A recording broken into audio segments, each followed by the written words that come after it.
All right, here we go. Watch this. But you know this shit's fire.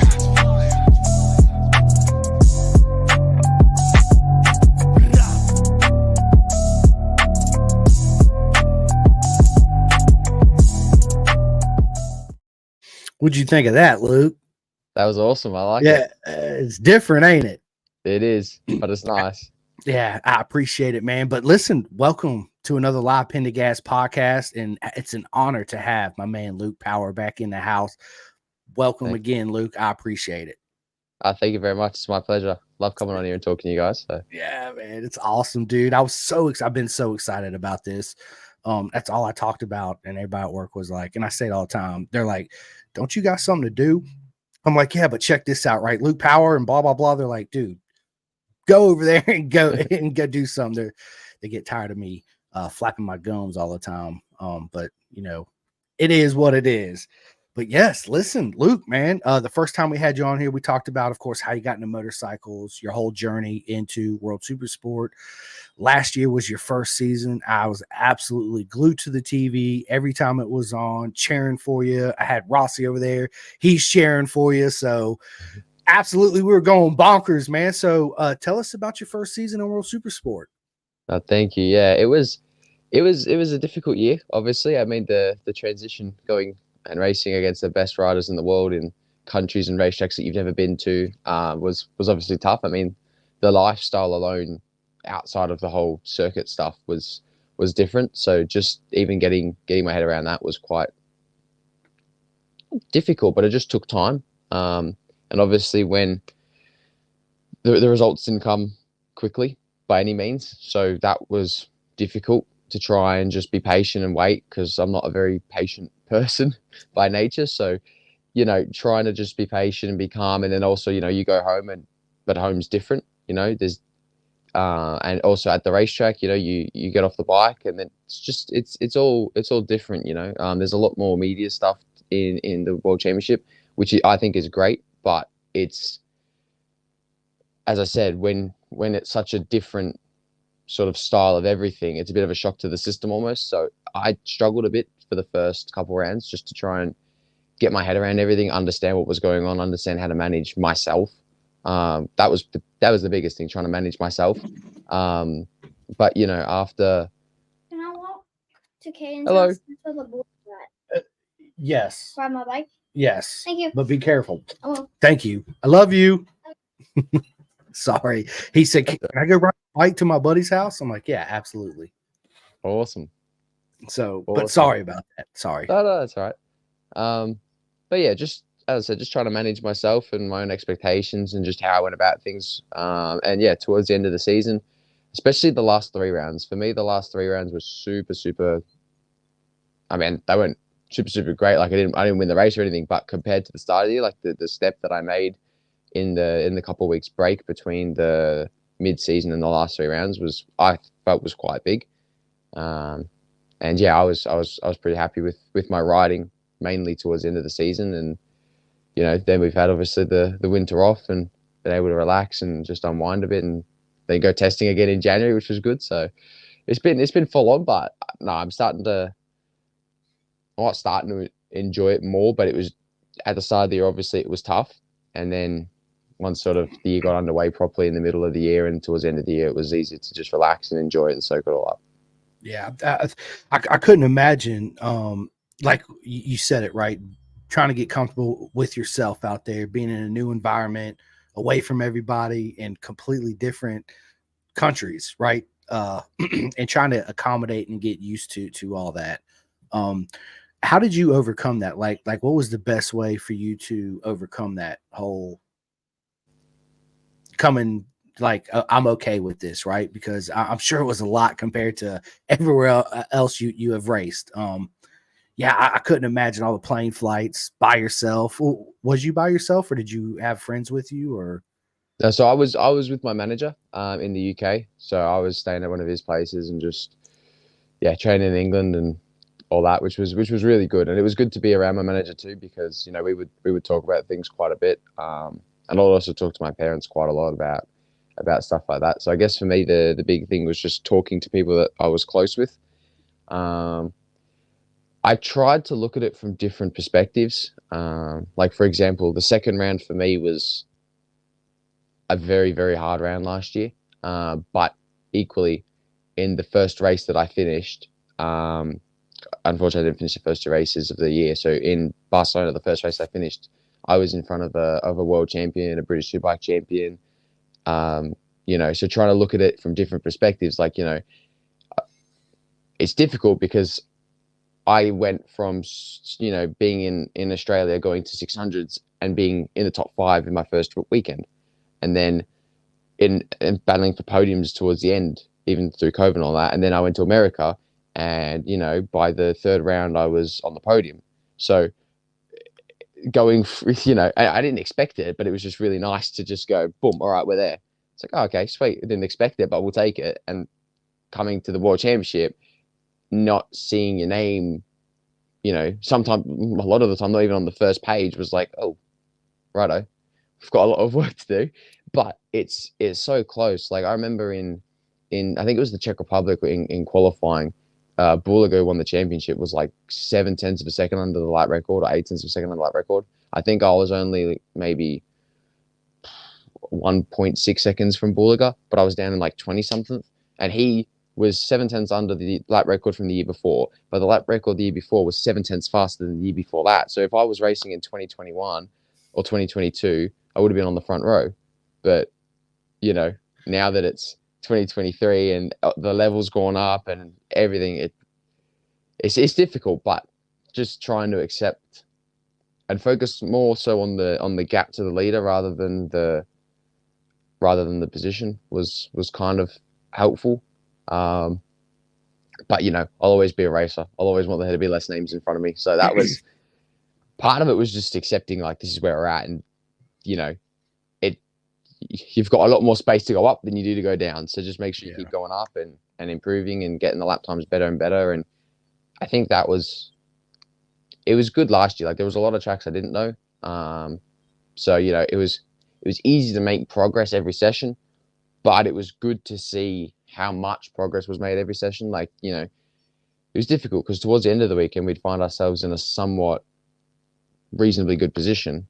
But by that time, it's too late because everyone else has also improved from the first session. So I think this year it's going to be important to try and start off a bit faster, especially with the new format, because now we've got free practice 1, and then we're straight into qualifying 1, which is a 40-minute session in the afternoon. So rather than having 2 free practices and then a super pole in the morning, we've got 1 practice and then a longer qualifying, but it's on Friday afternoon. So I think it's going to be important to start off faster, try and get your head around things, get a good setup, and then try and put some good laps in qualifying in the afternoon. Yeah, absolutely. And then on top of that, dealing with getting used to Pirelli tires too, as well, as well as learning the tracks. I'll ask you about the Pirelli tires here in a second, but you're right, dude. You got to look at the positives and everything, right? Like, and I'm sure, there's times I question myself, like, do I belong here? Right. It's, and I'm sure you probably ask yourself that questions, not just once. And you do. Absolutely. You do. But yeah, it's hard when you're in those situations to always stay positive and look at the positive things, right? Like, well, I'm only, X amount off the lap times, not like, damn, I'm in 23rd. Right. But that's good. It's good to especially have somebody in your corner the whole time, just positive, which helps out tremendously, especially in the mental game of it, which is a very big part of this motorcycle world is mental, right? 100%. Yeah, it absolutely it is. So the Pirelli tires, man, were they difficult to get used to at first? Because I'm sure. Let me ask you this. Versus the other brand tires you was on versus the Pirellis, right? Did you have to change your riding style or your technique at all to adapt to the tires?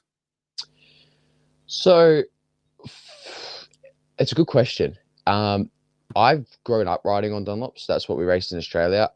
Granted, they weren't the ones that we use in, the World Championship. They're different, different constructions, different compounds on all that. But, the biggest thing I had to get used to was, different manufacturer, different tracks, everything like this. So the tires kind of thing just fell into the pile of stuff that I had to try and adapt to. So honestly, for me, I did have to try and adapt to the tires, but it wasn't a significant like, whoa, these are different, because everything else was so different anyway. So it was kind of just the whole thing, not a specific section like tires or anything. It was just all, you know, especially the first test that we did, and probably even the first round, everything was just like, right, I got to get used to all that, not just this section and this section. So, but I think, you know, it was good. Like I think it was relatively easy to get used to those tires. I mean, they are very good tires. They're super grippy and they offer a lot of feeling and support, which is good. So for me, that was important because that's sort of, it helps as a rider. So I think the tire side was probably easier, but then, you know, throw it into the mix of everything else. It was just a whole go for it. Right. Throw everything in a blender at one time. I said, go swim with the sharks, Luke. And you're like, Yeah. okay, let's go. Right. Yeah. So, but the feeling on the tire, like versus the Dunlops, because I haven't been on track with any Pirellis. I've only ridden on the street on Pirellis. Most of the time when I do track days, obviously it's Dunlops, right? I do want to try Pirellis on the street. I mean, on the track, but I find that even on the street, like, man, they're so grippy especially the side grip, right? But to me personally, once they fall off, like they fall off, right? It's just like it's there and then they're done. First, I think for me at the Dunlops, it's more of a gradual thing and you feel it kind of happening, if that makes sense, right? So how do you compare them? Did you feel any of that? Like they're super grippy, then all of a sudden it's like they just fall off. I mean, for me, some of my best races, the last 5 or 6 laps, I was having similar pace to the guys in the top 10. So for me, the tires don't drop off. But that's kind of my stronger point. Like that's where I am in my riding. That's where I'm better. Is, you know, the last 5, 6 laps of a race where the tires start to go off, the bike's starting to move, but you just keep going. You know, Keep going, yeah. There was a couple races where my fastest lap was actually in the last 5 laps. You know, and I'd stay within my fastest lap if it was at the start of the race. The last 5 laps would be within a 1/10 or 2/10 of that. So for me, they were great. You know? That's amazing.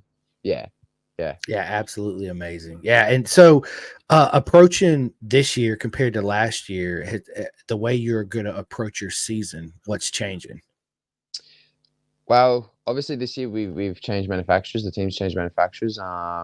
But it's the same team, which for me is really good because this is the first time that I've had continuity with the people that I'm around since, you know, I was racing with my dad and granddad in Australia. So for me, it's good that I've got the same set of people that I'm working with. You know, we all understand each other. I get along well with everyone. And we had a test in Jerez in the middle of January, and I was pretty nervous going into it because, you know, everything was again different, but not the team, but, you know, the bike was different, and I put pressure on myself like, you know, every rider does. Yeah. And but for me, yeah, the test was really, really positive. We made some big steps during the weekend, and you know that video of Marc Marquez where he comes in the pits after on the Ducati, takes helmet off, and he's got that massive smile. That's someone in the team took a video of me, and that's pretty much how I looked after the first session. It was really cool, and yeah, as I said, we made some big steps throughout the weekend, and I learned a lot. And this is the first time, which is a bit weird. This kind of makes me feel really, really good, but it also makes me feel a little bit like, why? This is the first time since I don't even know how long where I actually feel kind of just relaxed and excited, but just relaxed coming into a season, not questioning a bunch of stuff, not worried, not, you know, oh, you know, I got to do this, got to do this. This is probably the first time in forever that I've just like, you know, I feel relaxed and happy with where I'm at. So it's good. I'm excited. I'm really excited for the first round. I mean, it's only 2 weeks away now, which is crazy, but yeah, like I remember I was talking to my manager at Christmas time, and we were talking about, you know, a bunch of stuff for during the year, and it felt like only last week. And now we're in March, and it's almost the start of my season in Europe. So That's absolutely. I know. I can't wait. I'm super happy for you. I'm excited when the announcement come out. I was like, yes, dude, let's go. And it's a huge deal. Like you said, I think that's where a lot of your confidence is coming from because you got the same crew with you, same team, just a different color and brand of a motorcycle, right? But everything else is still the same. Still got two wheels and clip-ons and brakes still at the same side and all that. So it's cool, man, that you're actually with MV. It's absolutely amazing. What a beautiful bike. My mate Harry Cook actually raced the MV last year in BSB. So yeah, he said it was absolutely proper fast. He said it was absolutely amazing, and the sound of it is just, yeah, it's different, right? Yeah, it does sound incredible. That's for sure. Especially like I noticed that when I was coming out of the pits on my first session, you give it a bit of gas and then just the sound is very, very nice. And you're like, yes, this is awesome right here. This is proper. But yes, going back to what I was saying, it's very important to have the same people around you, the same atmosphere. It's for your mental side, because you're calm, cool, and collected, right? You know what to expect from everybody, and everybody knows what to expect from you. Instead of, man, I always wondered how did you always deal from jumping from new team to new team to new team, right? Because by the time you pretty much get comfortable with them, probably the season's getting ready to end and you're headed off somewhere else. So how do you deal with that? For me, I mean, when I was riding for a couple of teams in Australia, it was relatively easy because I knew them before I was riding for them, so I already had a bit of a relationship, and the personal side was already there. And then the working side was just, let's go and ride and try and go faster.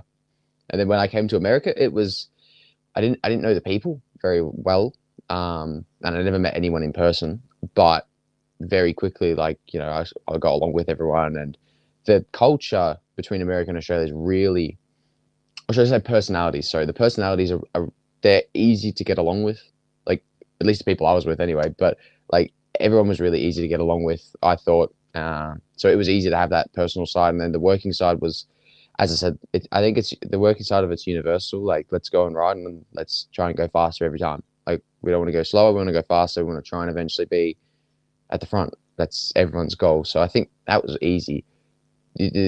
Coming over to Europe was different because the Europeans are very, very different personalities, Yeah. which I expected. But it was just, yeah, as I said, going to Europe was just trying to form a relationship. But it is, when you get to a world championship, it is different. There's a lot more at stake for everyone involved. So that was another thing I had to get my head around. Everyone is there to win, to go fast.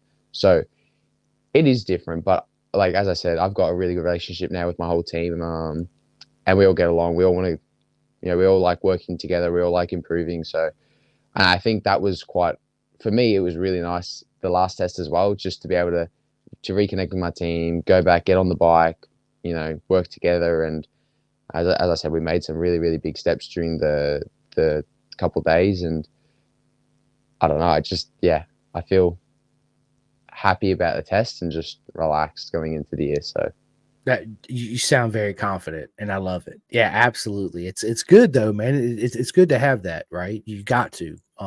It's good for right here, to be confident. It really is, man. That's awesome. Dude, I'm so happy for you, Luke. I really am. It's absolutely amazing. So, there's a lot of new tracks Luke had to learn, right? What was your technique for learning new tracks? Playing them on PlayStation or everything. everything? Track like, walks, the whole nine. Yeah, everything. Like, I don't necessarily. I mean, I do enjoy it. To be fair, I do enjoy it. But, like, yeah, I never want to rock up to a track going, what if I did this? Would that have made me this much faster in the first session, and then this much over the whole weekend? So I try and do everything I can. Like, I've got videos from past years of, like, obviously I watch all the races back from last year, the year before, whatever. Onboards, notes from team to team from previous years, and just everything I can before I get to the track. I rock up to the track with a track map that's just got literally writing all over it, just so that even if it's too much information and there's parts that don't help, at least I've got more than I need rather than not enough, you know. Yeah. And then, you know, rock up to the track, do a track all with a team, go over data and everything like that, and gearing and all that. So it's I try and do, I don't know, maybe I say I try and do a lot and there's other people doing more. I mean, you know, but I feel like I do quite a bit to try and prepare. This year's going to be a bit weird because, I mean, when I went to America, I did the same thing. I studied the tracks and went to the track and did track walks and tried to understand everything that I could. And then obviously this year, or last year, sorry, coming into new tracks, I had to do the same thing. But now I'm going into tracks I've already been to. So it's not really like I can study them. I mean, I can, obviously I'll study them again, but it's going to be a different type. So I'm actually quite looking forward to that too, to be fair. Yeah, I mean, because your approach to it's going to be different because it's not new no more, right? You're like, Yeah. I remember this. Yeah, I remember. Yeah. There's this bump right here. I got to stay to the left or right of it, or whatever the case may be, right? Yeah, it's absolutely, dude. That's all. So since you've been there, your first full season, what was your favorite track you've been to? That's a tough question. I mean, they're all world-class tracks. Like, I grew up watching people race on literally every circuit bar maybe 2 on the calendar. Like, I remember watching as a little kid races of, you know, Stoner and Rossi and Marquez and Lorenzo and, you know, Johnny Ray and all them on these world-class tracks. But I think if I had to put it down to one track, I'd probably have to be boring and say Portimao. I know it's everyone's favorite track, but it is such a cool track and it's so unique. There were a couple others that I really liked, probably a little bit more than the others. Like Assen was really cool. Not even for the fact that it's a super historical track, just like the layout of the track's really, really nice. Imola was quite nice too, to be fair. It was tricky to get your head around, super tricky. But as I said, like really, really nice track. So Yeah, those are probably the top 3. dude, I bet Amolia, dude, because they got those long straights and then hard braking, left, right, long straight, hard braking, right? Yeah. Was that the toughest section to get your head around on that track? Which circuit, sorry? Amolia. Imola. Yeah, Imola. Yeah, sorry, yeah. Amolia. Us Yeah. Americans, right? We say No, shit. no, that's all right. Yeah. Yeah. I need to get used to the American accent again. Yeah. No, Imola was just all of it, really. Like, it's, for me, it's got quite a bit of undulation in some sections, like Portimao, which is tricky. But then also just, I don't know, it was just tricky. Like, the way that people were riding it was different to the way that I would naturally go about it, which, to be fair, was similar to quite a lot of tracks. But Imola just seemed, I don't know. Once the ball started rolling, it was a lot easier. But it was just trying to pick up what other people were doing around Imola. Like, it's a cool track. It was difficult at first, but no, I like Imola. I mean, that's where I got my first point, and you know, it was quite cool. Like, it was also the off track. I mean, that weekend I think it was 45 degrees air temperature, so it was boiling hot all weekend and terrible weather. But it was a cool weekend. Like, I quite like Italy, so the fact that you mix in a super historical track like Imola was quite nice. It's proper mega, right? In the history and the atmosphere of the track, you know, I'm sure it's amazing to be there. You know, it's just like anything, Luke. You know, I watch a circuit and then I finally end up going, like Cadwell Park, perfect example, right? As soon as I seen him jump on the mountain, I was like, bro, this is absolutely amazing. But being there in real life, it's a whole new level. I mean, it's an absolutely whole new level. It's just like Coda in Texas, right? Turn 1. You see it on TV, it looks steep, but when you're there, you're like, holy shit, like, it's steep, right? Same thing with Laguna Seca and turn 1, especially at Laguna, right? To me, that's the old shit corner to me. Yeah. Because go ahead. When I read Laguna Seca, the corkscrew for me was, especially because we came from the ridge the week before or a couple weeks before, the corkscrew didn't seem that steep to me, but turn 1 caught me out. I was like, this is steep, and then it flattens out, goes downhill so quick.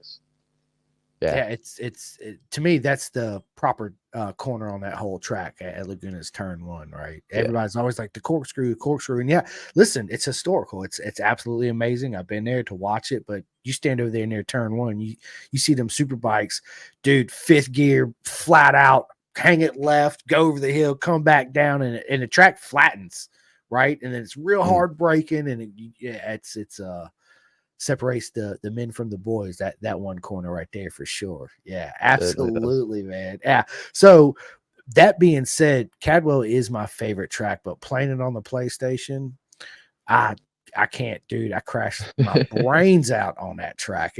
I don't know what it is, man. I just so next time I go back, I definitely want to do a track day and actually ride it, right? And pretend I'm Johnny Ray and Josh Brooks and all of them. Have you been to Cadwell?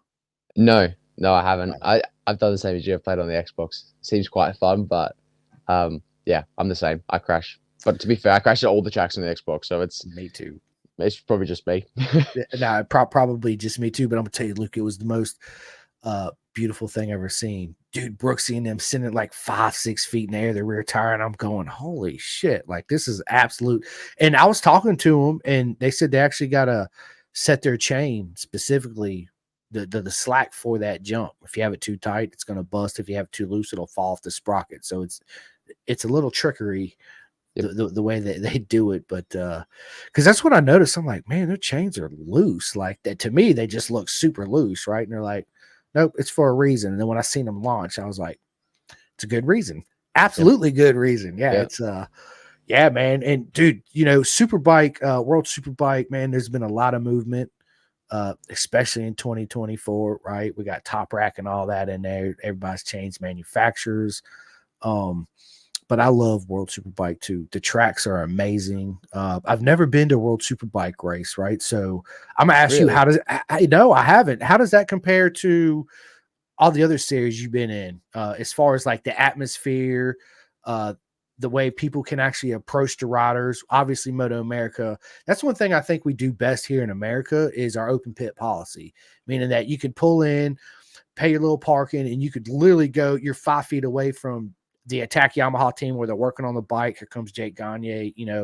Everywhere else I've been to, BSB, MotoGP, Cadwell's a little different, Luke, because the garages are actually down where the front straight is, so they actually got to cross the track.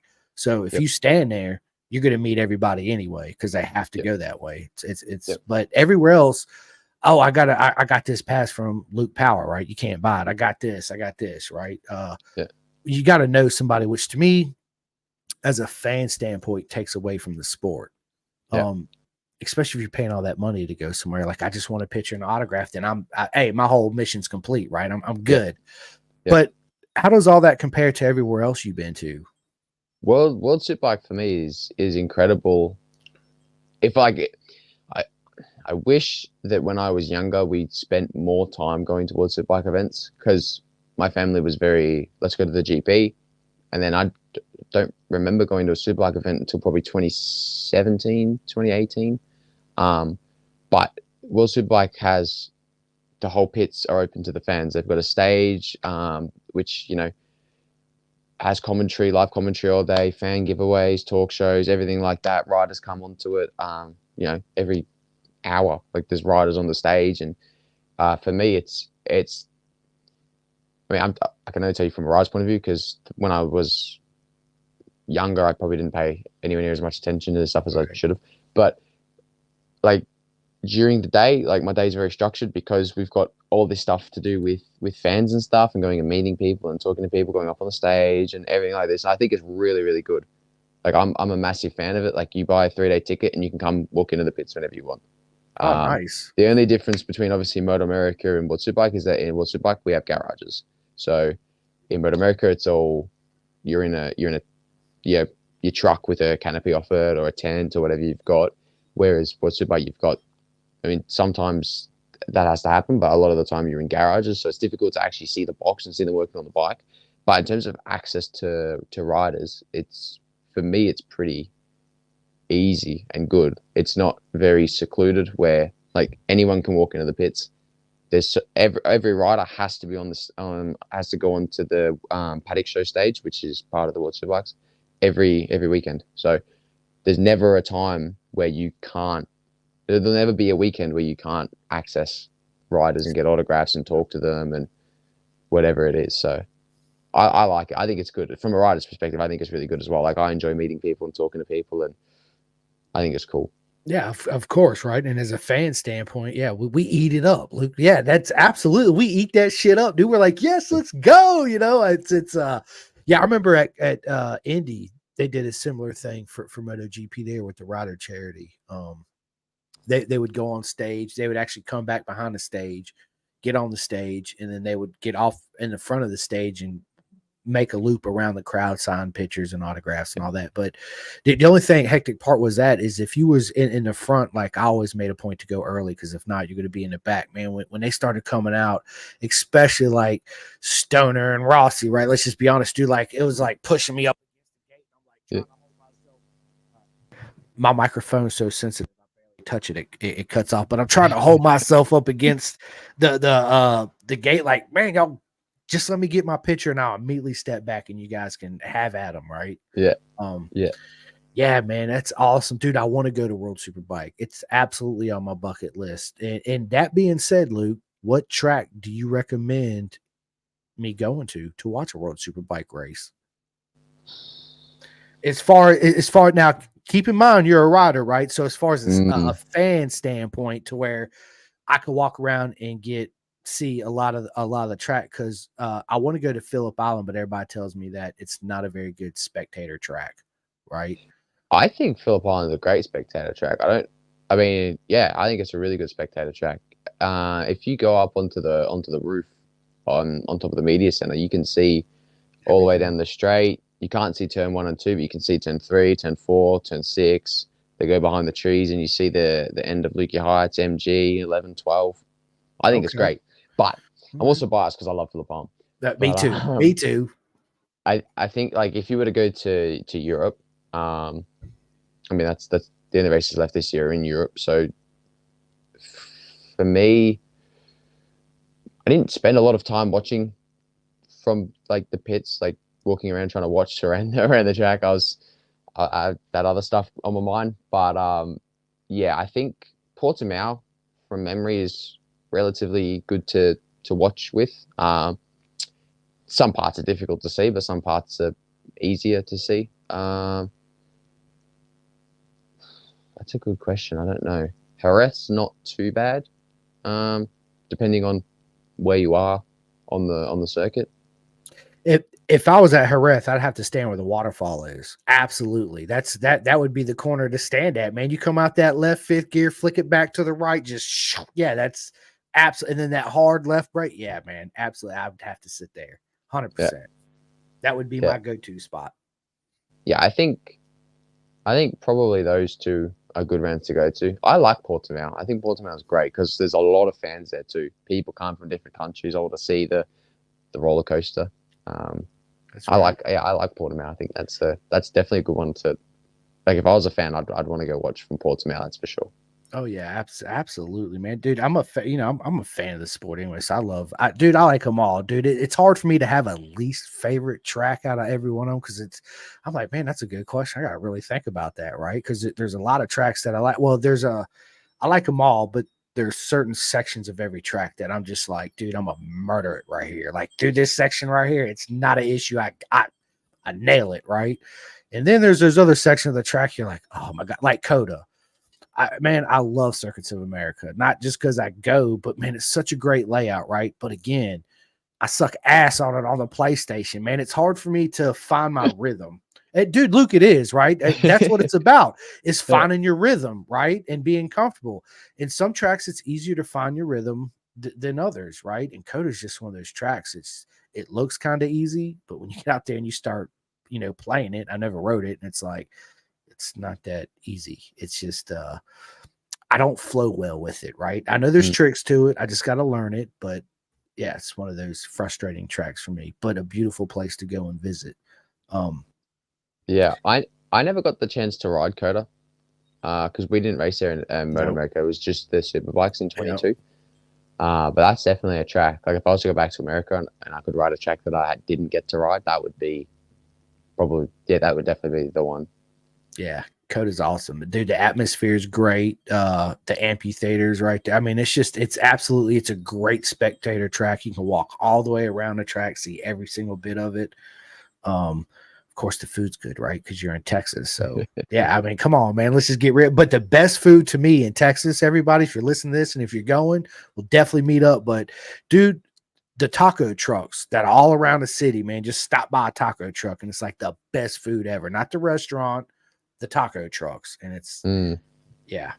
Besides In-N-Out Burger, right? So yeah, you got to go to In-N-Out. Yeah, It's amazing. I love Yeah. In-N-Out Burger. I used to get the one, I can't remember what it's called now, but whenever we used to go, I used to get the burger, and people are probably going to think I'm weird for this, but I used to get the burger that was wrapped in lettuce.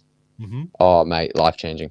That's Yeah. how I eat burgers now. I don't eat them with buns. That's last year. That's nah. Yeah, right. That's out of I gotta style, get it dude. with the gotta get it with the lettuce.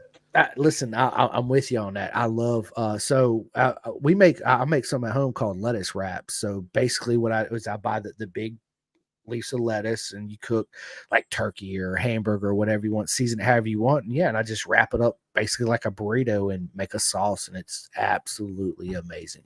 I'm a huge fan of obviously eating healthy and not a lot of bread because bread's so bad for you, right? Like I stopped eating soft shell tacos, right? People are gonna be like, "What's wrong with you, bro?" Buy a pack of soft shell tacos, right? The soft shell ones. I got a pack that's been at work for a year and a half, and they ain't even molded, and they're not even hard. Like you can literally take one out and eat it. And I'm thinking to myself, why are we eating this? Like, yeah, it's yeah. So I'm like you. I try to. Now, when I eat like Mexican food, this is probably gonna sound bad, but I put it on like a bed of rice, basami rice or whatever, right? Peppers, mushrooms, onion, hot. I love hot sauce. I'm always got hot sauce on it, right? Nah, I think I'd die if I had too much hot sauce. I can't do that much. I think maybe a little pinch. Yeah, that's it, dude. That's awesome. So, and you've been with your manager for several years now. We've just about come up on 2 years of working together now. So I started working with him pretty much at the beginning of the end of Moto America. Yeah, okay. The beginning of Moto America. All right. So most of the Moto America season we were working together, and then obviously last year and now this year. So yeah. Yeah, and dude, he's absolutely amazing. Michael is. He looks like a lot of fun to hang out with too. Yeah, he's a legend. We have good fun. If you ever talk to him, he'll always bring up our go-karting experiences. But yeah, he's a pain, but he's good. That's awesome. So he's a legend. What about the go-karting experience? So, it still cuts me deep. I don't know if I can bring myself to talk about it. So, we were racing go-karts. I can't remember when this was. It must have been the end of 2022. I went over to England for a week, also to go to the World Superbike Paddock in Portimao, and we did a race in England. And it was wet, and obviously we were on slicks, but it's all part of the fun, right? So we were racing, and I was leading the race. It was like a 20-minute race. We got about 10 minutes into it, and I was leading. I had about a 2-3 second advantage to him and about 3 guys behind him. Oh, I was loving it. And then we started catching lapped people, which was fine. Like I was just making my way around them, and I got cleaned up by a lap rider, and I don't know where I finished in the end. I think I finished like 4th, but I was bleeding. He finished 3rd, so he got a little trophy, and I got nothing. So I was spewing. And then I think the next 2 times were relatively similar. He is quick in a go-kart, mind you. Like he's quick in a go-kart. I never expected that. Like I race motorbikes, and I've ridden go-karts and tractors and cars and everything since I was like 7 or 8. And this guy comes along and just sends it. It's so cool. But yeah, I'm gonna end on a positive though. The last go-kart thing we did, it wasn't a race, but it was like a time session in Spain in the last test I did actually in January. And I had the fastest time, and I did cross the line first. So I don't know if that counts as beating him. He claims it doesn't, but I think it does. So yeah, I mean, yeah, on the day, yeah, I was the fastest rider of the day. So yeah, I got you for Exactly. sure. Yeah, dude, Exactly. that's funny, man. When I see Michael, because I'll see him in Atlanta, because I'm going to Atlanta. I'm gonna ask him about the go-kart adventure. Yeah, dude, that's great. That's good stuff. It's funny because you'll see. I had a buddy like that. He was never like that fast. And put him out there on the track, and I was just like, "Holy shit, where'd this come from?" Like I had no idea, right? Yeah, it's good to see though, right? Because it makes you push yourself even more. You're like, I don't care if you're my manager or not. I'm coming through, baby. Get out the way. Yeah. Yeah. Good Yeah. stuff, man. So obviously he follows you. He's with you the whole season in World Superbike.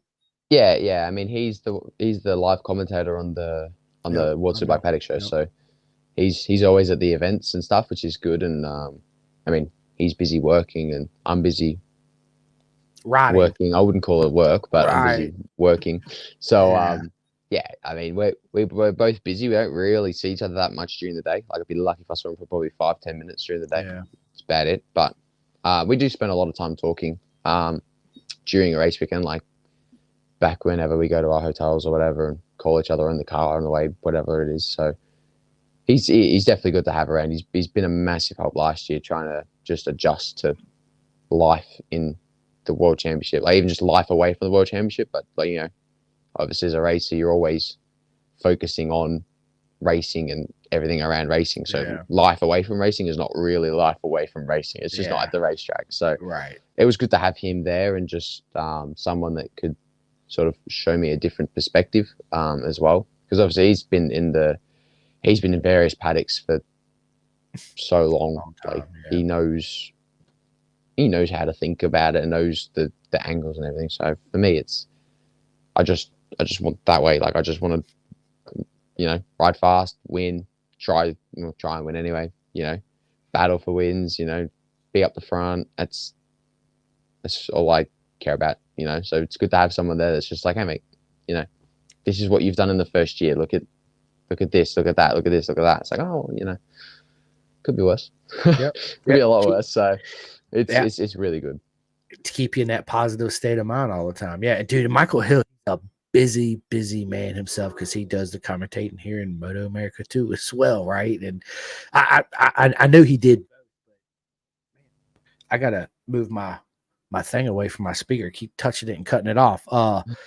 Every time I see him, I'm like, man, dude, he's all over the place all the time, right? In America, overseas. I'm sure he's probably got so many miles on under his belt, he could pretty much fly anywhere he wants to using his points, whether it's United or whatever, right? Yeah, and it's awesome what he does, you know, because he goes around, talks to the fans, gets everybody involved. I'm a huge fan of that. I think we need more of that in the sport, right? But he don't, being far just over there though, he just sticks to the stage most of the time. He don't have the free range to run around the paddock basically as he does in Moto America. Yeah, it is a bit. It is a different style. Yeah. But I think he does absolutely great job at both. Yes, absolutely, man. I love it, dude. Yeah, absolutely. And so you stay with him. You're currently at home right now, and you fly, right? And so your base is with him in the UK. Where exactly at in the UK do you guys stay at? Yeah, so I stay at one of his houses. So he sometimes is around, sometimes not. I stay in. It's near the place I'm staying at is near Middlesbrough, so it's at the north of England. This is not the house. This is obviously my bedroom. But yeah, I fly over on Friday actually. So nice. Yeah, I've got about 48 hours left in Australia, and then yeah, I fly to London. I stay in London for one night. So I think I land at like 6:20 in the morning. Stay one day, one night, and then literally 24 hours after I've landed in London, I fly to Italy. And then by the time I land in Italy, 24 hours after that, I'll be riding and testing with the team. And then I'll be 24 hours after that, I'll be back in London again. And then hopefully 24 hours after that, I'm sound asleep. Right, crashing, catching up on some sleep. Yeah, no, but the good news is the flight from the UK to Italy and all that, that's not a bad flight at all, right? How far is it from Australia to the UK? Was it like 12 hours? 12. I Yeah, wish. I don't know. That's No, why I'm asking. no. The flight from you have to stop. My flight is with Cathay Pacific. I like Cathay Pacific. So I fly from Melbourne to Hong Kong.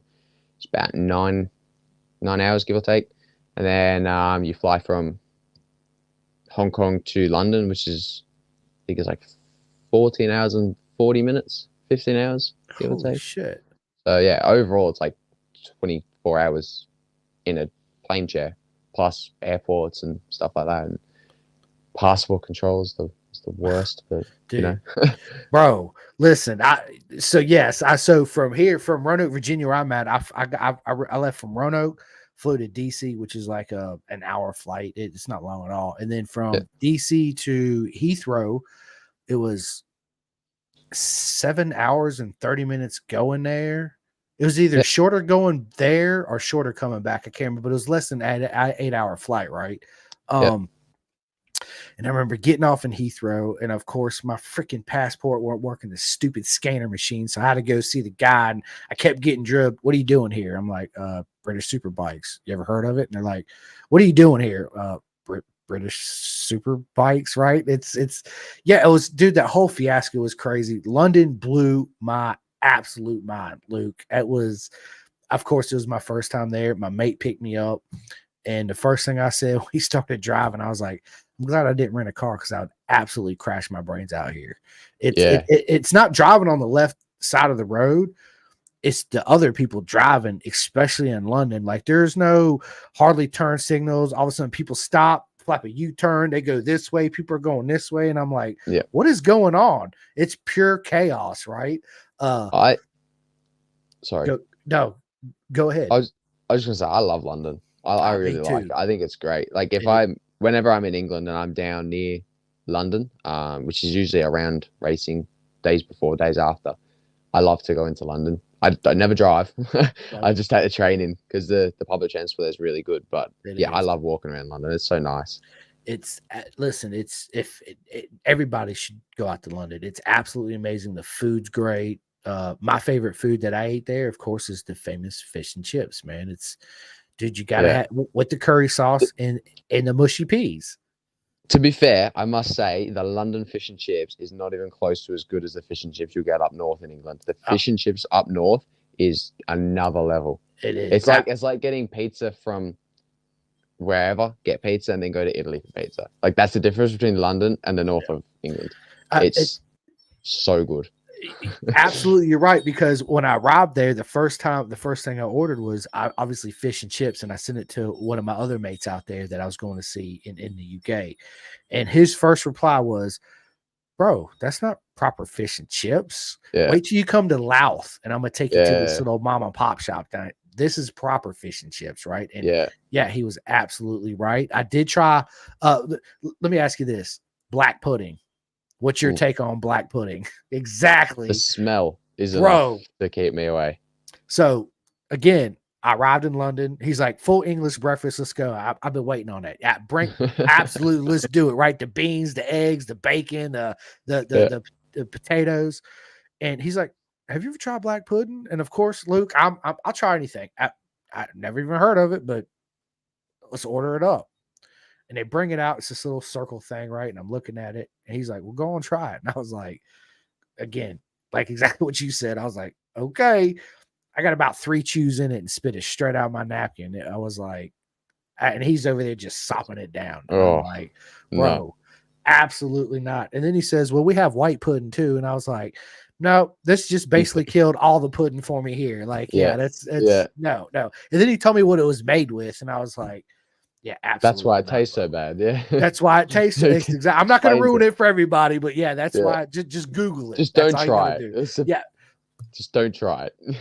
The English breakfast is perfect, but the black pudding, just that's something I've never tried in England. Is the English breakfast? Really? Like, I've never gone out and bought an English breakfast. To be fair, I don't usually go out and buy breakfast anywhere. But no, not English breakfast. Bro, dude. You gotta try it. You're gonna be there, Luke. Just try it. You gotta try it one time. It's good, dude. It's okay.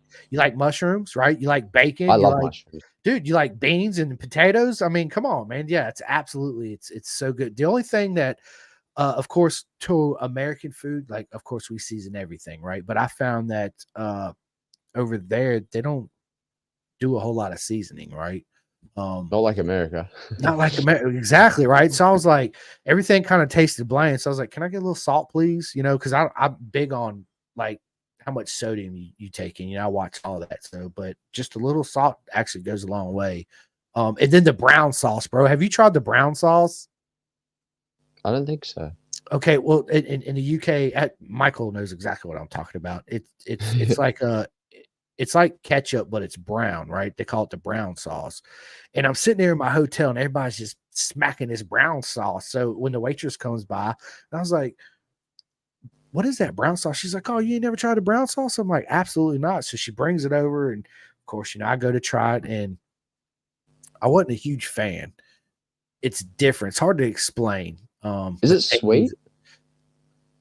Kinda, but it's just got this weird kind of like after kind of bite taste to it. But of course, it's like anything, Luke. They have different brands of it, right? So maybe if I Yeah. tried a different brand, it would be good. But dude, I absolutely love the UK. Walking around, dude, seeing like the way they sell houses in this building, and they got all the pictures of the houses up, and then you go by where did we go? Was it Rolls Royce or one of those, man? They got all these high dollar cars sitting in, you know, their little glass showroom floors. It was the buses going around, the horses. It was yeah, dude, the Big Ben. Yeah, it was absolutely amazing, man. Because when I got off, Luke, I went from Heathrow and I had to take 2 trains to Louth, and then I had to take a cab to the actual hotel.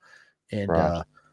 it was just completely different than America, man. Like I was so nervous, bro, because I was like, I don't want to mess this train up. Like I don't want to miss my train. I don't want to get lost where I'm at. So I kept bugging people. I'm like, hey, I'm Simcoe from America. It's my first time here. I just want to know if is this the train I'm supposed to get on? This is where I'm going. They're like, yes, mate. You don't ask me this 4 times. Just calm down. I was like, okay. I couldn't help it, man. Being just away from everybody and not having, because at that time I didn't have anybody with me. It was just me, right?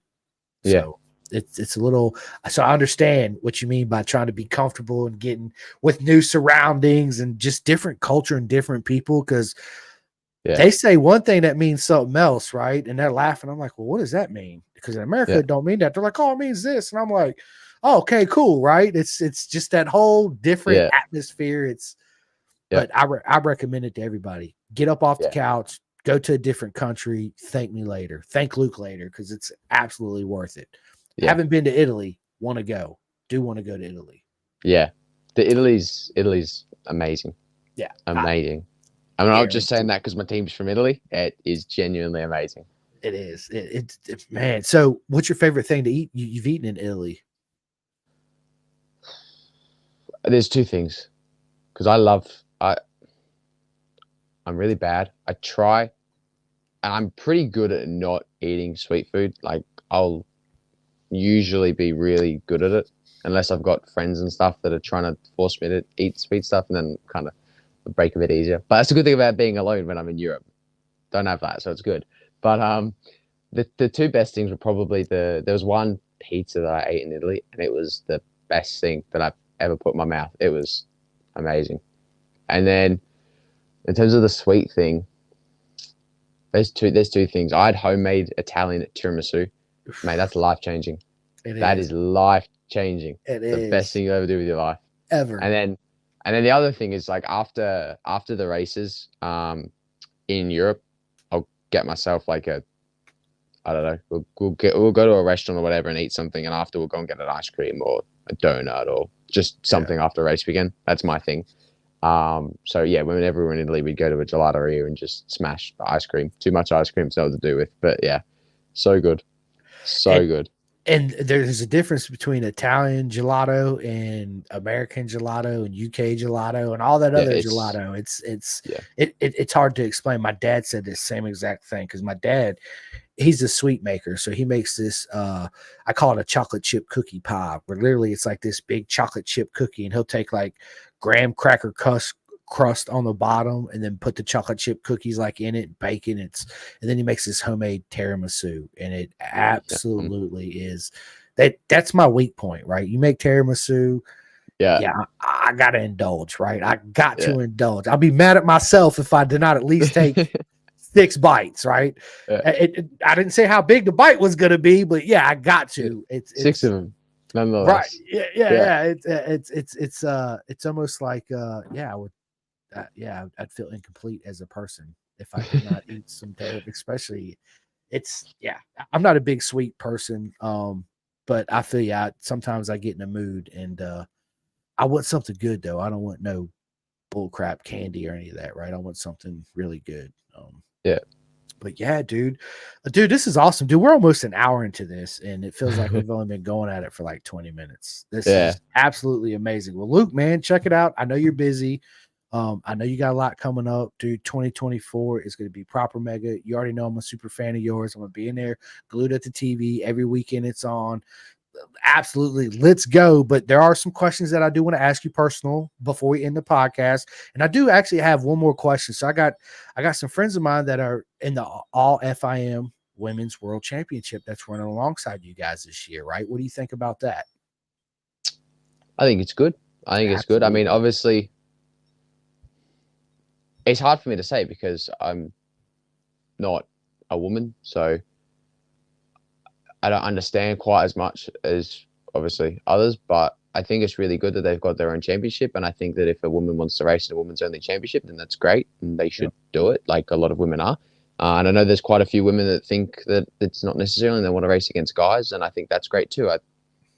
To be honest, either way, I live for racing and I live for racing bikes. So for me, I think if they live for racing and they want to compete against other women and win, then that's great. And you should live that and you should go for it. And I think if they want to race against men and they want to try and beat men, I think that's great too. Like either way, it doesn't affect me. I mean, it does if they're trying to race against me, but like, I think it's good because I think at the end of the day, you see a rider in a helmet. Yeah. So for me, I think either way is good. Good. Either way is good. Yeah, that I had to ask because I'm a huge fan of it. I am. Yeah. I think. Listen, it's a double-edged sword. I see it two ways. It's great for women, but then I see the women's side of it where like I don't want to race just women. I want to race against the men because we're just as good as they are, and they're absolutely right. They are absolutely. Females are 110%. But I got two friends that are actually racing in the All FIM. So when you get a chance, you should go say hi to Mallory Dobbs. She's from Moto America here, right? Yep. And my friend Lizzie Whitmore, she's from the UK, and they're on the same I've seen team. Their names, the entry lists. Yes. Yeah. Yep. So nice. big shout out to them. So you definitely have to go by and say hi. That both of them are absolutely amazing. I was so pumped hearing when they first told me the news, right? And then I didn't realize that they were together. I don't think at the time that they realized that they were going to be teammates. And then when I heard that they were going to be teammates, it was even more exciting for me. I was like, bro, are you kidding me right now? Like, this is going to be awesome, man. It's yeah. And then they got Anna Carrasco in it too. So it's it's going to be exciting. So is that race actually, you probably don't even know, is that going to be the last race of the weekend, or is it going to be somewhere in between, or do you know yet?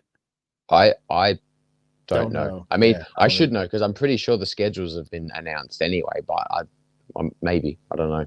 Yeah. I haven't checked, but I think it'll be like in the middle of Superbike and Supersport. I'd guess. Yeah. I don't know. I don't know. But I think, as we were saying, I think it's good. I think it's good that they've got options too. Like you can race in the women's one if you want, or you can race in the men's or the unisex championship, the whole world championship. Or both, whatever you want to do, which I think is great.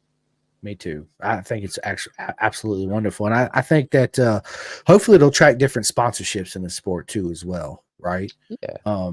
But that's a whole nother conversation when it comes to like men seeking sponsorship, women seeking sponsorship. There's a whole lot of that's a whole another fiasco with that. But listen, Luke, bro, I got some questions I want to ask you, right? And these are this is my favorite part of the interview right here. Even though I know you and we're mates, right? But I haven't asked you these questions yet, so I'm excited. So I'm gonna start off with, what is Luke Power's favorite movie of all time? Oh. I know it's hard because I got a lot of them. Yeah, I got a lot of. Okay, I'm gonna tell you, Top Gun, absolutely Top Gun. Yep, the first Top Gun, the original. Yeah, the Nice. original. I like Top Gun. It's probably it's not my favorite, but I do like Top Gun. Yeah. I've got a lot, and there's probably one or two where I don't really want to say the name because they're very rude movies, but I think they're hilarious. I'd say probably this is actually probably genuinely my favorite anyway. Wolf of Wall Street Yes. is a banger. I love Wolf of Wall Street. There's a couple movies that are similar to Wolf of Wall Street that I like, but that's probably my favorite one. Yeah, dude, listen, Wolf of Wall Street is an absolute proper mega movie. It is. It's so good. It's one of those suspense movies that you don't know which way it's going to go, and it takes this unexpected turn. You're like, holy shit, I did not see that coming, right? And then it turns back the other way, and you're like, what's going on, right? And then you're like, oh, that's what's going. Yeah, it's one of those.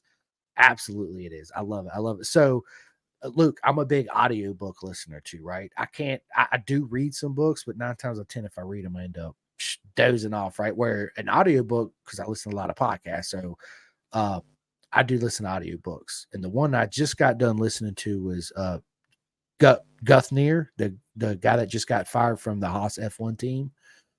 His audiobook, it's different because he's the one that's narrating the book and he's talking, but this is how it goes, and this is why I didn't keep my interest in it, even though it was just about the season. It would be like Friday, March 7th, 9 a.m. in Barham or Abu Dhabi, this and that, and then good night, and then be like Saturday, this. And I'm like, this is going to be kind of hard to listen to because it was just like this, no excitement monotone to it at all. But then I listened to, Matthew McConaughey's Greenlight, which was an absolute brilliant book. So you yourself, do you listen to any audiobooks on all these travels you're doing all over the world? No, I'm not a big book person. I was Okay.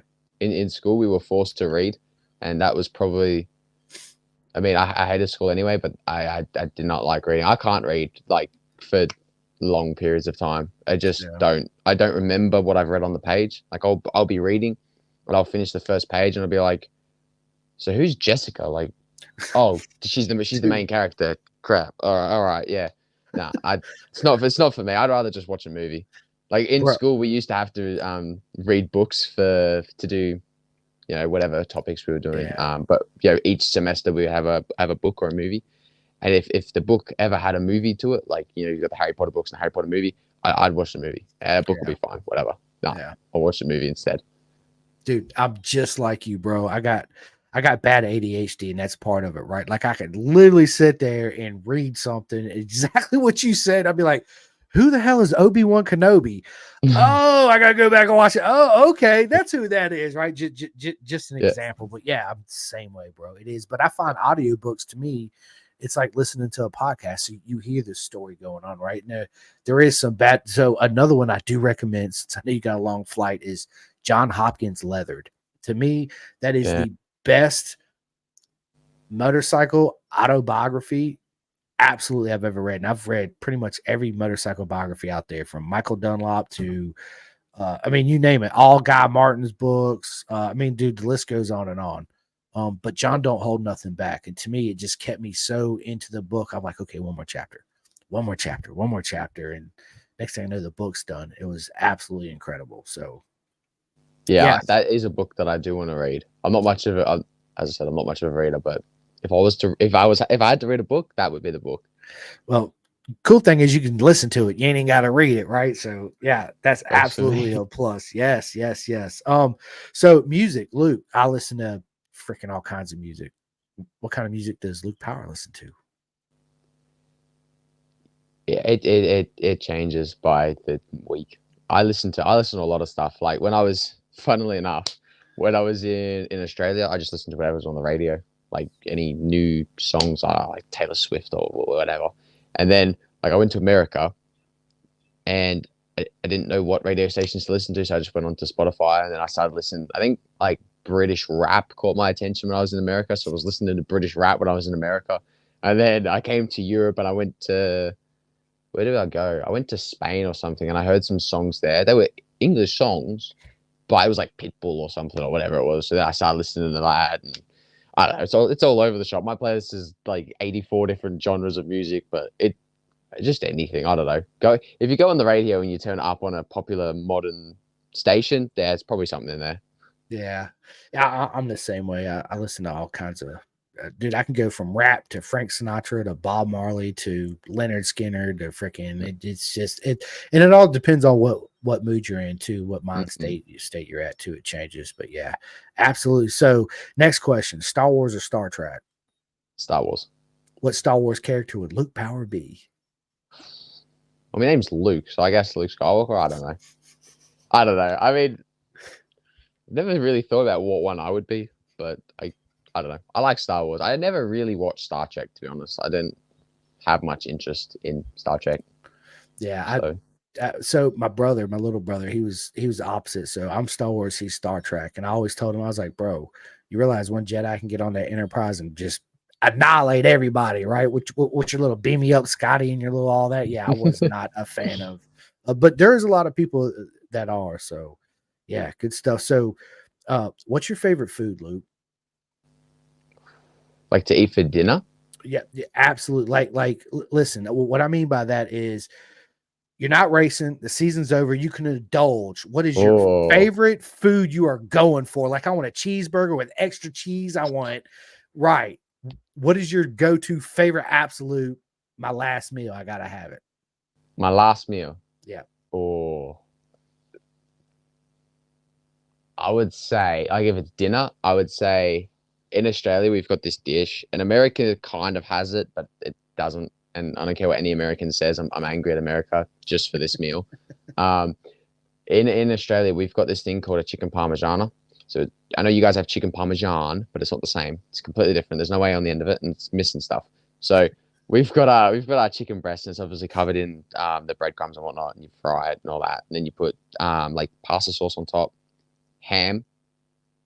You need to put the ham. You guys missed the ham, and I'm still angry. Ham. I'm gonna write it down. Ham. And then, yeah, and then you got to put like cheese on top, and then you put it under a grill, and you melt the cheese all over it, and then you got big chips with it and salad and all that. But it's massive, and I mean, I like to think it's healthy because it's chicken. The other stuff's whatever, but it's chicken. No, I know it's not healthy, but it's so good. It's so good. Well, good. You gave me a next thing. Next time I do chicken parmesan, I'm definitely putting ham on it. 110%. Yeah. Well, I can't wait. I tried to order one in America. Can't remember where it was from. Maybe it was Olive Garden. Like I was with some people. It was like the end of a race weekend. They were like, let's go to Olive Garden. I was like, oh, all right. Don't know what that is, but all right. And I seen on the menu they've got like chicken parmesan, and I was like, maybe that's just what they call it. Let's get it. And it was missing ham, and that's like you can't miss ham on a chicken parmesan. Like it's just not right. So I was livid. America, we need to step up our game. You heard Luke Power. We need to start putting ham on all our chicken parmesan for sure. That's it. That's 110%. Yes. So Northeast Jules, he says, Luke, the Jedi mind trick. Yeah, absolutely. And then we got Simon Bordelli. He actually is out there in Australia. I had him on the podcast. Super cool guy.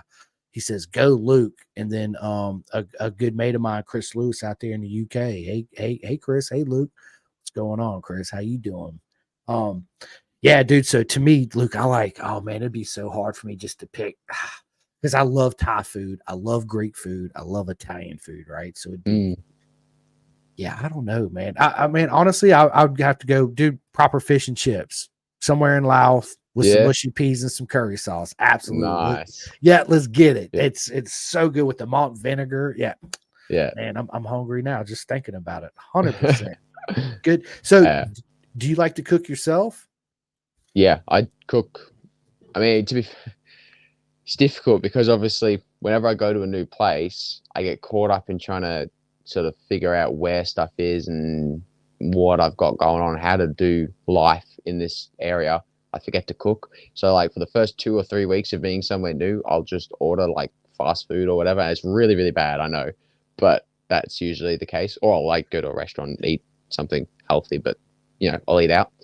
But last year, like I might have been lucky if once every couple 2 weeks, like I'd get something else to eat, like eat out. Otherwise, I'd just cook at home.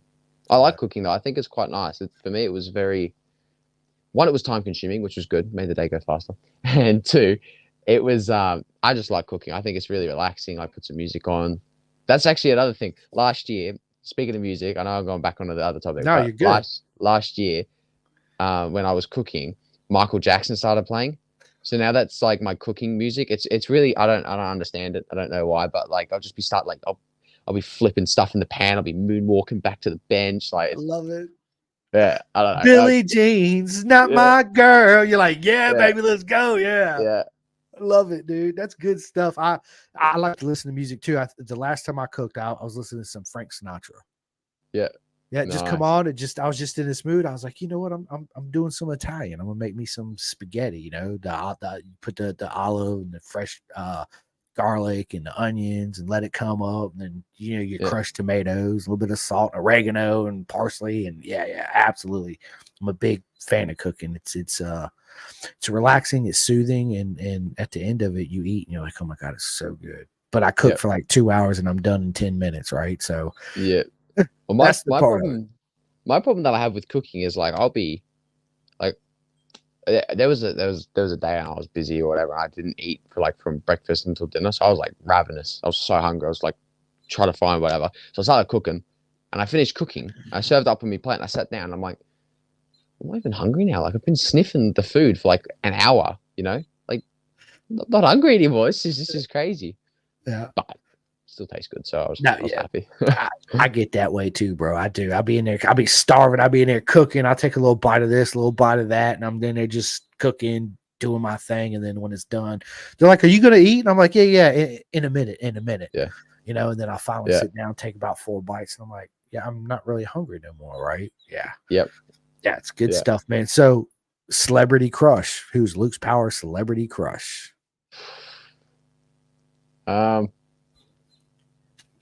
Margot Robbie, Wolf of Wall Street.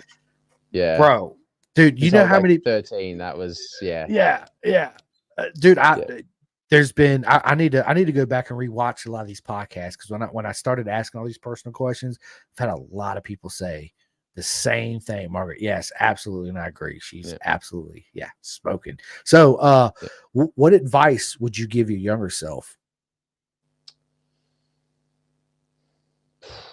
Other than I don't know, I'm a strong believer in everything happens for a reason. So Me too. I mean, I think I wouldn't change anything. I wouldn't tell myself to do anything differently. But I would say probably, especially from like when I was like 14 onwards, not so much like 2020 when COVID happened and 2021, but more like definitely when I came over to America and stuff, like just embrace the process, trust the process, relax, take it as it comes, try and just enjoy the bad moments. I know that sounds weird because obviously bad moments, everyone's like, oh, that's a bad moment, we have to turn it around. But I think that you have bad moments, you can come out of it stronger. I believe that a lot. So I think that was something hard to try and get my head around. It's taken me forever to try and get my head around it, but I think I'm starting to get there now where it's like something's going wrong, smile, enjoy it, because it's either gonna turn around or it's gonna keep being like that until it does. Like it's got to turn around at some point, right? Yeah. So just enjoy it. The longer it takes to turn around, the bigger the turnaround's going to be, right? So Yeah, 100%. I agree. I try to stay a positive and everything. Even when the situation is bad, I'm pissed off. I'm like, you know what? Life's too short. I need to stop being mad. Just embrace it, enjoy it for what it is, and yeah, it'll be over. And yeah, you know what not to do, right? The Yep. next time it happens, or whatever the case may be. What have you been watching on TV? Binge watching as far as like Netflix or Amazon or anything like that? You got any series you're binge watching right now? I've got three What that are I'm they? well, to be fair, I mean, I haven't started one yet, but it's in my plan to watch. So I've got like three. One that I just watched, one that I'm watching, and one that I'm going to watch. I just watched the MotoGP documentary. I can't even think of the name. There can be only one, I think is what it's called. It's the Yes. documentary about last year with Yes. Magnaro Martin. Yep, it was good. It was I good. quite like that. Yeah. And right now, this isn't a series. This is just it's like a one long documentary about Alvaro Bautista last year. I think it's called One. And I'm part way through that now, which it's quite a good documentary. And that's on WSBK. Yes. Yes. Yeah. Yeah. And I think it's free. So Yeah, it it's- is. Yeah. Yeah, that's a good one. And then I want to watch Drive to Survive when Oh, I'm done with that, because I like Drive to Survive. I think that's cool. listen, I used to be a huge F1 fan. Of course, I still peep it out because F1 is, I mean, let's just be honest, it's the shit. It's the pinnacle of four-wheel racing, right? Is it boring to watch sometimes on TV? Absolutely one of the most boring things you're going to watch on TV sometimes. But that Drive to Survive series, man, every time I watch an episode, I'm like, what's the next race? I need to go back and rewatch the last race. I mean, it's that powerful. It's that good, right? Yep. Absolutely makes. I just got done with the what was the sixth season that just come out. I just got Yeah. done with it 2 days ago, and I was like, okay, I'm gonna watch one episode. And again, it's one of those. I'm 3 episodes in it. I try to be to bed, decently early because I get up early, and then I find myself it's 11:30, 12 o'clock at night, and I'm like, oh shit, I gotta go to bed, right? But it's so Yeah. good, it drags you in, it like pulls you in, right? Yeah. And you're just glued to it. Yeah. Absolutely proper, man. It's good stuff, man. Good stuff. So, what other sports are you into? Me, I'm a huge fan of soccer. And a lot of my American friends are like, you like soccer? I'm like, bro, soccer is the shit, right? Not the real football, not the American handball that you guys call football. That's not real football, right? Real football is actually soccer. So what sports are you into? Unfortunately, I'm sorry. Well, I'll rephrase. I like watching soccer with people who love soccer. Like my family in England love soccer. They love it. They live for it. So like watching with them is kind of cool just because like they'll pass the ball from one side of the field to the other, like not even towards the goal, just across. And they'll be like losing it in the background. Like, so I'm like, guys, they just kicked the ball. Like I could have done that. But anyway, besides what, I don't mind soccer, but I used to play Australian football. And for those of you that don't know, it's kind of like a mixture of rugby and I guess it's its own sport, but it's probably closest to rugby with a lot more kicking involved and a lot more running, I guess. Like I know rugby is a lot of running, but like they stop a lot because they get tackled, whereas ours is very quick, very fast paced. I don't know how to explain it, but I used to play it when I was younger, and then obviously I started racing more and I don't now. So I guess now, like, I don't know if you call running a sport, but I do a lot of that for training. I could do a lot of running. I don't always enjoy it, but I guess that's really the only other sort of sport or thing that I do. Right. I mean, gym and stuff, but I wouldn't call the gym a sport. Cycling, but I do more running. So yeah, I don't know. I guess that's about it. Yeah, I do like watching. I must admit, I don't know why, but I do like watching like basketball, netball, like quite a few different ball sports. But it's weird because I'll watch it for like 15, 20 minutes and I'll be super into it. And then I'll be like, all right, I'm going now. I just can't watch it. All motorsports I like watching. Like motocross. I love watching motocross. Yeah, me too. Yeah. But I'm not a big fan of NASCAR. I just can't. Dude, my whole thing with NASCAR, Luke, is like, dude, I really don't want to watch people go around in a circle. It would be different if they added some rights to it, right? Throw some rights and lefts and 180s and all that. It's just going to them live, bro. It's an absolute mega proper time. You're with your mates, you're drinking pints, you're getting drunk, you're eating bad hot dogs and all that shit that go along with it, right? But it's different. But on TV, nah, man, I'll just go to sleep. It's just not. Or I'll watch like the last 4 laps of it. Yeah. You know? Have you seen the Netflix series on NASCAR? I think it's called like Full Speed or.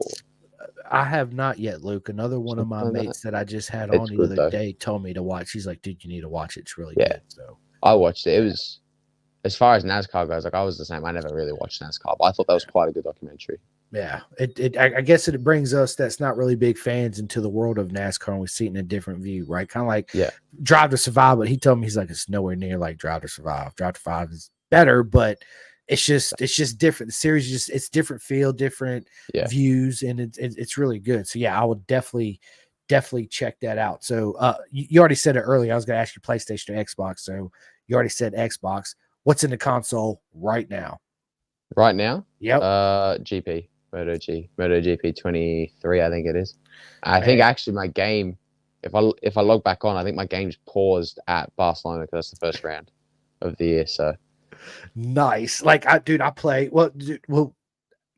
after this, but dude, I play 2023 too, and it's like I can't wrap my head around the braking, bro. The braking to me, like they totally screwed up the whole braking physics of the game when they went from 21, 22 into 23. It's just it's a lot more challenging.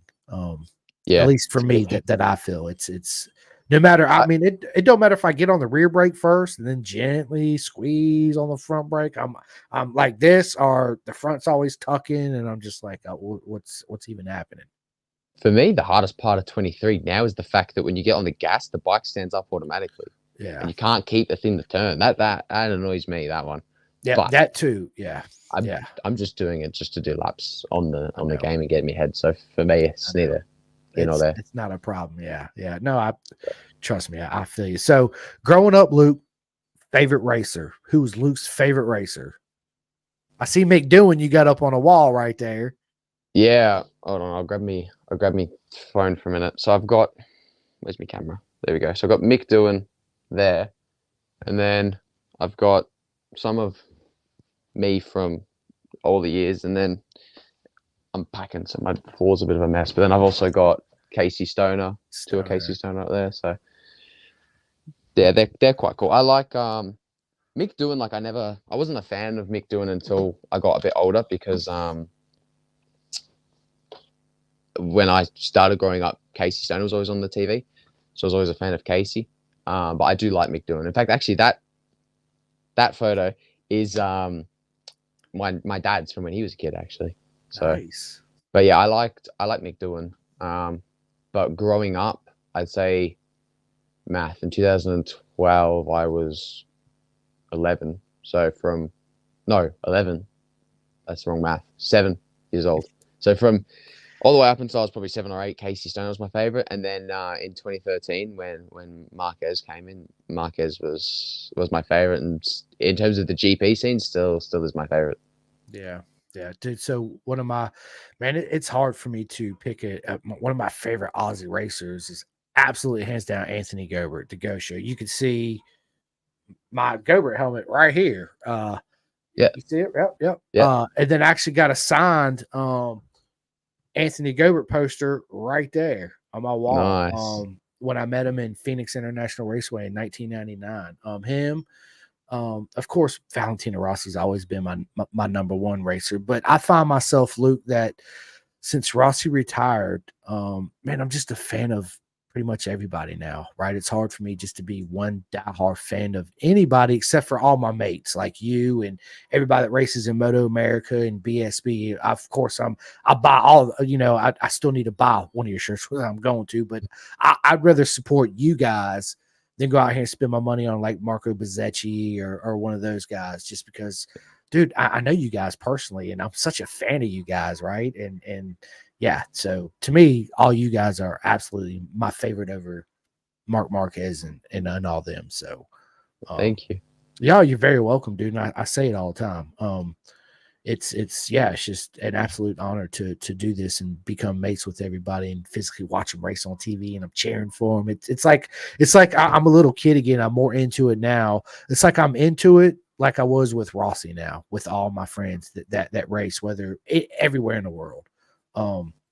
Yeah. So, but if I had to pick one GP rider, damn, that's hard. Right now, today as we speak. Last year when I went to the track, I bought some Brad Binder and some, of course, my man Jack Miller's merch, right? This year, probably we call him Baby Jeebus, Pedro Acosta. Probably pick up some gas Pedro Acosta merch. He's an incredible talent, that kid. He's insane. Absolutely, he is. Yeah, absolutely he is. It's we'll see. It's gonna be exciting. But Yeah. dude, if you could go to dinner with any three people in the world, dead or alive, who would they be? They don't have to be racers. They could be famous people. They could be George Washington. It could be whoever you want. Anybody in the world, dead or alive, who would you bring? Movie stars, it don't matter. I'm gonna say something, and it's gonna be the biggest disappointment to everyone that's listening to this podcast. I'd go with my mom, my dad, and my girlfriend. Bro, absolutely. No, that's not. That's absolutely amazing. You know what that Yeah. tells me? You're a big family man, just like me, dude. That's why I when I went to Phoenix, dude, I could have stayed in Phoenix, but I'm, 2,200 miles away from my parents. And when I got done with Mm. school, I was like, no, I just want to be close to my parents. I go eat with them once a week, sometimes twice a week. Shit, I'm going to pick them up from the airport here in like 35 minutes. I'm going to go eat dinner before I take them home. I mean, I'm Yeah. a huge family. Absolutely. 110%, because no matter what you do, they're the first one that's going to be in your corner. It don't matter if you go out and do genocide 100 million people, your mama's gonna be like, dude, I love him so much, he just made a mistake, you gotta understand he's my boy, right? To Yeah. me, that is such unconditional love, dude. It's Yeah. dude, bravo, Thank you. absolutely bravo, bro. Yes, me too. For- Go ahead. Sorry, I was just gonna say, like, for me, like, I know, like, a lot of people would be like, but what about like going out for dinner with Rossi or like, but for me, like, I've grown up racing my whole life. Like, it's all I've wanted and Yeah. desired and been like focused on since I was 3. Like, it's the only thing I've ever wanted. And my parents have supported me through everything. They've sacrificed everything. Like, we don't live in a big, lavish house. Like, we don't go out together very often and spend money out and do stuff. Like, they're trying to support me and do everything that they can. So for me, like, I don't get to see them during the year because I have to live overseas. I can't come back and forth with from Australia. So yeah, if I was gonna have dinner with 3 people, mum, dad, and my girlfriend. And was saying that it'd be a good Barbie too, right? It'd be everybody around having a good Barbie and getting it Yeah. in. Yeah, I Yeah, love it, dude. I love it. Yeah. What's your favorite color? color, Yep. pink, Yeah, dude. Yeah, pink, hot pink. Yeah, that's it, mate. That's the man, ones. Yeah. dude. I love them, dude. It's good Yeah. stuff. Good stuff. So, where do you see yourself in 5 years?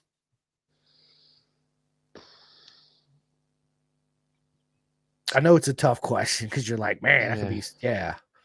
Well, I mean, it all depends, right? In 5 years, I'd like to be, World Supersport champion, hopefully racing Superbike, MotoGP, Moto2, whichever avenue presents itself. Like, I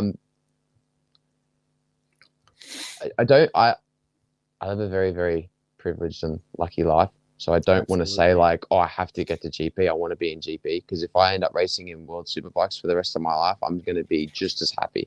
If I go to Moto2 and I kind of do what Sam Lowe's has done and stay in Moto2 for many, many years, I'm going to be just as happy.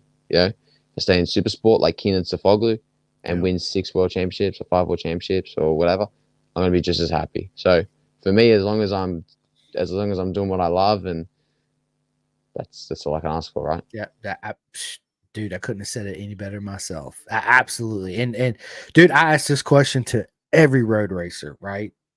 What's life after racing? Like job wise, right?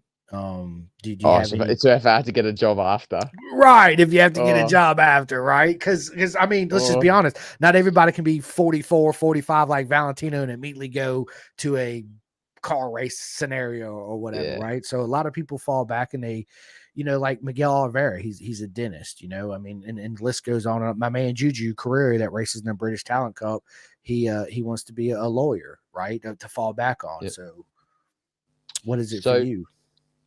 in school, we had to choose subjects to study, and mum and dad obviously made me get like this backup plan, is what they call it, in case racing doesn't work out. But the backup plan was to be an Air Force fighter pilot. So yeah, I don't know. Like, I guess it would depend on how old I am, and all that kind of stuff when I finished. But I would like to do that. If I couldn't do that, then I would probably become, I don't know, tradie or something. I mean, I can't sit down and sit in a computer and work all day. Like Me neither. it'd kill me after Yeah. a week. I have to be up and around doing physical stuff. Like I had a job on the holidays, working in construction, working for car dealerships, just doing whatever. So for me, like hands-on work is the most important part. Yeah. Staying busy, man. Yeah, me too. I Yeah. couldn't just sit down. I couldn't sit in front of a computer all day. It'd drive me. I quit. I'd be like, I can't do this. This is not me. This is not my personality. Absolutely not. Like, yeah, I'd rather Yep. go outside and mow your lawn than sit Yep. here, stare at this freaking computer for another hour for real. Yep. Dude, dude, absolutely, dude. 110%. Do you have any superstitions? I wouldn't call them superstition. Wow, I guess I kind of are superstitions. I have things called lucky socks, and it's my dad's fault. This is all his fault. My first ever time riding a bike. I don't know if it was my first time riding a road bike or if it was my first time racing a road bike. It could be either. They're about 12 months apart, but either way, he gave me this pair of socks, and they're a pair of his socks, and he's like, these are lucky socks. Like anytime I've worn these, I've had a good day at work. So you take them and you wear them, and you'll have a good day riding or a good race or whatever it was. And I was like, oh, thanks, Dad. So I started wearing them, and then I just never stopped wearing lucky socks. And my lucky socks did eventually change because the other ones had holes in them and duct tape and all that kind of stuff. So I've got different ones now, but they're 3 exact same color. I wear them every single weekend. I wear one pair of socks for each day, obviously, and that's it. They're my lucky socks. So, and also I put my right glove on before my left glove. I do a certain little stretch and routine before I go on the bike. I do the same warm up every morning before every session. So listen, I had Nolan Lampkin. Did you meet him when you was in Moto America? Yeah, I did. All right. So Nolan, I had him on. He's awesome. So I asked him the same question. He's like, his only superstition, he says he wears his socks inside out. And I was like, why you wear your socks inside out? He's like, because of the seam in the front of them. You know how when you put your socks on sometimes and you put them in your shoe, you're like, I got to take my shoe off, right? Because that seam's either under your toes or in your toes or whatever it is, right? If you wear them inside out, you don't have that.